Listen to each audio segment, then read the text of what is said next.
ঈদ মিলাদুন নবী যারা বিদআত বলবে তারা নাকি কাফের হয়ে যাবে, তাদের বউ নাকি অটোতালাক হয়ে যাবে। মিলাদুন নবী উপলক্ষে আমরা কি কি আমল করব? রবিউল আউয়াল মাস চলছে, এ মাসে কি কি আমল করব? ভাইরা আমার, রবিউল আউয়াল হিজরি বর্ষের যে মাসগুলো আছে তার মধ্যে একটা মাস, এবং হিজরি বর্ষের তৃতীয় মাস এটি। রবিউল আউয়ালের এই মাসটি নবী করিম সাল্লাল্লাহু আলাইহি সাল্লামের ওফাতের মাস, এবং অনেক ইতিহাসবিদদের মতে বেলাদতের জন্ম লাভেরও মাস। যদি নবী আলাইহিস সালামের জন্মের তারিখ, অ্যাকচুয়াল টাইম, মাস, এটা নিয়ে অনেক মত পার্থক্য আছে। এখন কেউ বলতে পারেন মত পার্থক্য কেন আছে? কেন আছে তার কারণ হলো, সে যুগে মানুষ জন্মের তারিখ সংরক্ষণের ব্যাপারে এখন আমরা যতটা সিরিয়াস, বা আমরা যত জন্ম হলে সাথে সাথে তারিখ নোট করে ফেলি, তখনকার মানুষের মধ্যে এটার এত গুরুত্ব ছিল না। ওই সময় তো অনেক পরের কথা, 1450 বছর। এখন থেকে 50 বছর, 100 বছর আগেও যদি আমরা চলে যাই, 100 বছর যাওয়া লাগবে না, 20-30 বছর আগেও যদি চলে যাই, অনেকের দেখবেন যে আমাদের জন্মের তারিখে ঠিক নেই, মা বাবা খেয়াল করেন নাই। বাট এখন মানুষ অনেক এলাকা গ্রামে একদম তারিখটা লিখে রাখে, কারণ জন্ম নিবন্ধন তো করতে হয়। তো আগে যত পিছনে যাবেন এটার তত গুরুত্ব ছিল না। নবী করিম সাল্লাল্লাহু আলাইহি ওয়াসাল্লাম ব্যাপারটা হলো, তিনি যখন জন্মগ্রহণ করেছেন তখন আল্লাহর কিতাবে, আল্লাহর ইলমে তিনি নবী ছিলেন। মক্কার মানুষজন কি জানতো? জানতো না। কুরাইশ বংশের অন্য 10টা বাচ্চার মতো একটা বাচ্চা জন্ম নিয়েছে বলে তারা মনে করেছে।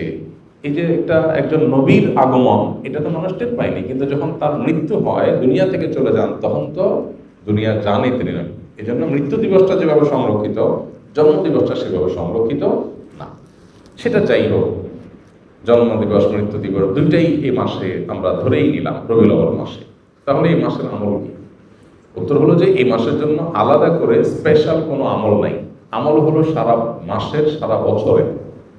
সেটা কি? সেটা হলো নবী করিম সাল্লাল্লাহু আলাইহি সাল্লামের সুন্নাহকে অনুসরণ করা, তাকে সব কিছুর চাইতে, সবার চাইতে বেশি ভালোবাসা দেওয়া, এবং তার আদর্শকে নিজের মধ্যে ধারণ করা। এই কাজগুলো যদি আমরা করি, তার প্রতি ঈমানদার দাবিদার যারা, তাহলে ইনশাআল্লাহ কিয়ামতের ময়দানে তার সুপারিশ, তার সাথে জান্নাতে থাকা, আরো আল্লাহ তাআলা বিভিন্ন নেয়ামতের অধিকারী আমরা হতে পারবো। আর যদি আমরা রবিউল মাস আসলো আর 1-2টা মিলাদ পড়লাম, কিয়াম করলাম, বা কিছু আমল নবী সাল্লাল্লাহু আলাইহি ওয়াসাল্লামের মহব্বতের নামে করলাম, আর করে যদি মনে করি যে আমার দায়িত্ব আদায় হয়ে গেছে, সেটা ভুল হবে। আমাদের সমাজের মানুষের হলো নেচার হলো যে রবিউল আউয়াল এলে তোমার গান গাই, ও রবিউল আউয়াল গেলে তোমায় ভুলে যাই। তো নবী সাল্লাল্লাহু আলাইহি ওয়াসাল্লামের ইত্তেবা কোনো মাসের সাথে সম্পৃক্ত না, সারা বছরের, সারা জীবনের জন্য। বিধায় রবিউল আউয়াল মাসের জন্য কোরআন অথবা হাদিসে আলাদা কোনো আমল, বিশেষ কোনো আমলের কথা বলা নেই। সম্মানিত 4টি মাস আছে, সেই 4টি মাসের কথা ভিন্ন, যেমন জিলকদ, জিলহজ, মুহররম আর রজব মাস, আর রমজান মাসের বিশেষ ফজিলত আছেই। এর বাইরে বাকি মাসগুলো সবই সমান, এগুলোর বিশেষ স্পেশাল কোনো আমল নাই, যেমন রবিউল আউয়ালে আলাদা করে কিছু নাই। নবী করিম সাল্লাল্লাহু আলাইহি সাল্লামের জন্মের দিন হলো সোমবার। কি বার? সোমবার। এই দিনটাতে মুসলমানদের জন্য নফল রোজা রাখা উত্তম। যদি সুযোগ থাকে আমরা নফল রোজা রাখতে পারি, সেটা সুন্নাহ আদায় হবে। নবী আলাইহিস সালাম সোমবারে রোজা রাখতেন, এবং তাকে জিজ্ঞাসা করা হয়েছে, সুইলা আন সিয়াম ইয়াউমিল ইথনাইন, নবী আলাইহিস সালামকে সোমবার রোজা রাখা সম্পর্কে জিজ্ঞাসা করা হয়েছিল, কেন রাখেন? তখন তিনি বলেছেন, যাকা ইয়াউমুন উলিদতু ফিহি, কারণ এটা এমন দিন যেদিনে আমার জন্ম হয়েছিল। তো নবী আলাইহিস সালামের জন্মকে ঘিরে যদি কিছু করার থাকে, সেটা হলো সোমবারে রোজা রাখা। এর বাইরে জন্মের বার্ষিকী পালন, এই কালচারটা তখন ছিলই না নবী আলাইহিস সালাম বা সাহাবীদের মধ্যে। এখন যেরকম আমরা জন্ম দিবস বছরে একবার পালন করি, নবী করিম সাল্লাল্লাহু আলাইহি সাল্লামের জন্মের দিন যদি পালন করতে আপনার মনে চায়, সেটা বছরে একদিন না, সেটা প্রত্যেক সপ্তাহে একদিন। কি বারে? সোমবারে। এটা বিশুদ্ধ হাদিস দ্বারা প্রমাণিত। এর বাইরে যদি আপনি বলেন না আমি বার্ষিকী পালন করব, তাহলে এই জন্মের বার্ষিকী পালন করার এই কৃষ্টি, এই কালচার এসেছে প্রকৃতি পূজারীদের মধ্য থেকে। একসময় খ্রিস্টান ধর্মের মানুষেরাও এটার তীব্র সমালোচনা এবং বিরোধিতা করত, নিষিদ্ধ ছিল। পরবর্তী তাদের নবী ঈসা আলাইহিস সালামের জন্ম দিবস পালন করা শুরু করেছে। তারা যখন শুরু করেছে, এখন এক শ্রেণী মুসলমানরা মনে করা শুরু করলো যে তারা যখন তাদের নবীটা পালন করে, তাহলে আমরা কেন আমাদের নবীটা পালন করবো? ভালো নিয়তেই তাদের অনুসরণ করার চিন্তা শুরু করেছে। অথচ নবী সাল্লাল্লাহু আলাইহি ওয়াসাল্লাম বলেছেন, একটা সময় আসবে তোমরা মুসলমানরা তারা তাদের অনুসরণ করবে, 1 বিঘত গেলে তোমরা 1 বিঘত যাবে, 1 হাত গেলে তোমরাও 1 হাত যাবে, তারা গর্তে গিয়ে ঢুকলে 2 সাপের তোমরাও সেখানে গিয়ে ঢুকবে। তখন নবী আলাইহিস সালামকে সাহাবায়ে জিজ্ঞাসা করলেন, কাদের কথা বলছেন? ইহুদি খ্রিস্টানদের কথা? তখন নবী আলাইহিস সালাম বলেছেন, তারা ছাড়া কাদের কথা বলবো? তাদের কথাই বলছি। অর্থাৎ তারা যা করে আমরা তা করবো। এখন ওদের নবীর জন্মদিবস উদযাপনের নামে তারা ক্রিসমাস ডে পালন করে, যদিও সেদিন ঈসা আলাইহিস সালামের জন্ম হয়েছে কিনা সেটা আর এক ঐতিহাসিক বিতর্কের বিষয়, কিন্তু আমরা মুসলমানরা অনেকে মনে করি তাহলে আমরা আমাদের নবী মুহাম্মদ সাল্লাল্লাহু আলাইহি ওয়াসাল্লামের জন্মদিবস অনুসরণ করব। আমাদের নবী মুহাম্মদ সাল্লাল্লাহু আলাইহি ওয়াসাল্লামের জন্মের পর উনি দুনিয়াতে বেঁচে ছিলেন কত বছর? 63 বছর। ওনার মৃত্যুর পর সাহাবীরা প্রায় 100 বর্ষের মতো, সর্বশেষ সাহাবী দুনিয়া থেকে যাওয়ার ইতিহাসটা প্রায় কয়েক যুগ, 100 বর্ষের মতো। এবং খোলাফায়ে রাশেদা তারপরে দুনিয়াতে বেঁচে ছিলেন কত বছর? 30 বছর। তাহলে শুধু খোলাফায়ে রাশেদের কথাই যদি বলি, নবী আলাইহিস সালামের 63 আর 4 খলিফার 30, তাহলে কত হয়? 93 বছর। ইসলামের স্বর্ণযুগে খোদ নবী সাল্লাল্লাহু আলাইহি ওয়াসাল্লাম এবং 4 খলিফার এই 93 বছরের একটা বছর এমন পাওয়া যায় না যে বছরে একবার নবীজির জন্মদিবস তিনি নিজে অথবা তার কোনো খলিফা, কোনো সাহাবী পালন করেছেন। তো তাদের চাইতে কি আমরা তাকে বেশি ভালোবাসি? আল্লাহ কোরআনে যাদের প্রশংসা করেছেন তার নবীর অনুসারী হিসাবে, তো তিনি নিজে যেটা করেন নাই, তার খলিফারা যেটা করেন নাই, তার সাহাবীরা যেটা করেন নাই, এখন খ্রিস্টানদেরটা দেখে দেখে আমরা করব, এটা ইসলাম না, এটা ইসলামের নামে বিভ্রান্তি। আল্লাহ আমাদেরকে বোঝার তৌফিক দান করুন। আমরা যদি নবী আলাইহিস সালামের প্রতি মহব্বত এর দাবিদার হই, তাহলে ইন্নাল মুহিব্বা লিমান ইউহিব্বু ইউতিউ, যে কাউকে ভালোবাসার দাবি করে সে তার কথা শুনে। তো নবী সাল্লাল্লাহু আলাইহি ওয়াসাল্লামের কথা যদি শুনি আমরা, তাহলে ইহুদি খ্রিস্টানদের সাথে মিল রাখতে হবে নাকি বেমিল?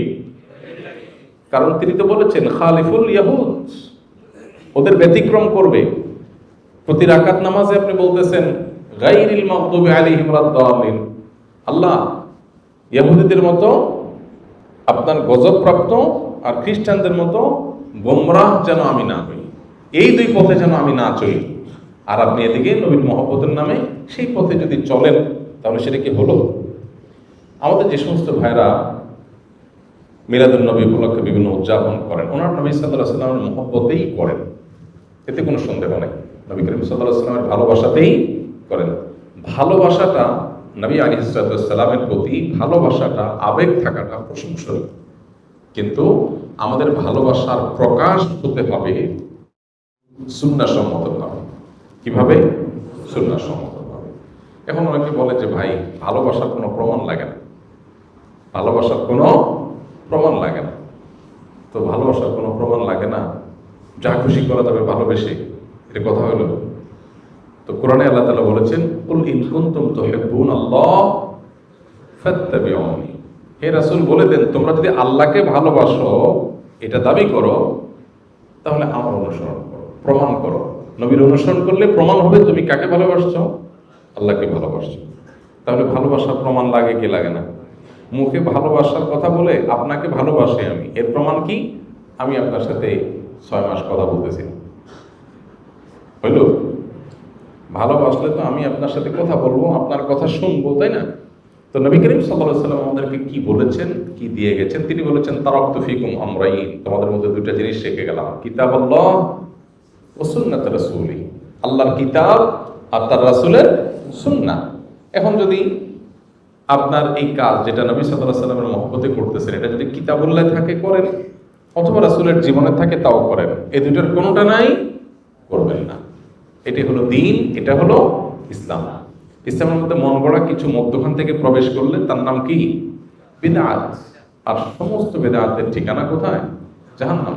নবী করিম সাল্লাল্লাহু আলাইহি ওয়াসাল্লাম পরিষ্কারভাবে বলেছেন, ইয়াকুম ওয়া মুহদাসাতিল উমুর ফা ইন্না কুল্লা মুহদাসাতিন বিদআহ ওয়া কুল্লু বিদআতিন দালালা ওয়া কুল্লু দালালাতিন ফিন্নার। সমস্ত বিদআতি গুমরাহি, আর সমস্ত গুমরাহি ঠিকানা জাহান্নাম। অনেকগুলো হাদিসে নবী সাল্লাল্লাহু আলাইহি ওয়াসাল্লাম আমাদেরকে সতর্ক করেছেন। এজন্য আমাদের যে ভাইরা এই বিষয়গুলো উদযাপন করেন, ওনারা নবী সাল্লাল্লাহু আলাইহি ওয়াসাল্লামের মহব্বতই করেন এবং সন্দেহাতীতভাবে এটা প্রশংসার বিষয় যে নবী সাল্লাল্লাহু আলাইহি ওয়াসাল্লামের মহব্বত আছে, কিন্তু মহব্বত অনুযায়ী কাজ করতে হবে সুন্নাহর উপর আমল করার মধ্য দিয়ে। আল্লাহ আমাকে আমাদের সব ভাই বোনদেরকে বোঝার তৌফিক দান করুন। এই বিষয়গুলো নিয়ে আমাদের মধ্যে যেন ইগোর কোনো বিষয় না হয়, যে এটা আমি একটা পক্ষ সে একটা পক্ষ, পাল্টাপাল্টি, এটা যেন না হয়। আমি যেটাকে সুন্দর সঠিক মনে করি সেটা আমি বলবো বিনয়ের সাথে।